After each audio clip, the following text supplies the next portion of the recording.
Tonight, we continue our preview of this weekend's special on the presidency of a man who, like President-elect Donald Trump, did not set out for a career in politics.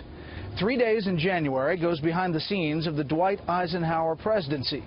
In tonight's excerpt, how the outgoing president viewed his successor, John F. Kennedy. Kennedy, he thought, was just a junior senator from Massachusetts who was a novice, who knew nothing about the world at large. This is General Eisenhower, and Kennedy was just a young, lieutenant in the Navy. This was a kid coming into the White House from Eisenhower's perspective, a kid vastly unprepared.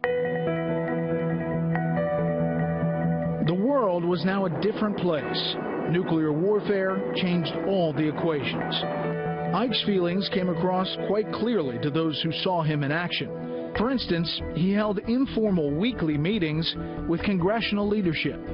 They were discussing nuclear weapons and what we needed. People were just talking. And after maybe 5 to 10 minutes of this, he was famous for having very large hands.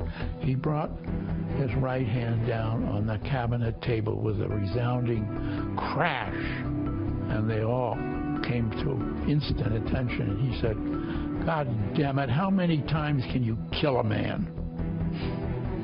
On that point, that issue loomed large for him, in that atomic bomb and what it meant for the world. I always felt that he was very much aware of what the nuclear questions were, and had decisive ideas about the need to restrain them and to try and put them on ice, so to speak. Please join me for 3 days in January, Sunday night, 8 Eastern, also 11 p.m. Eastern Time. The special is based on my new book of the same name, 3 Days in January, Dwight Eisenhower's Final Mission, which came out Tuesday. It is part of the reason why we're taking the show on the road this week, down here in the Villages tonight.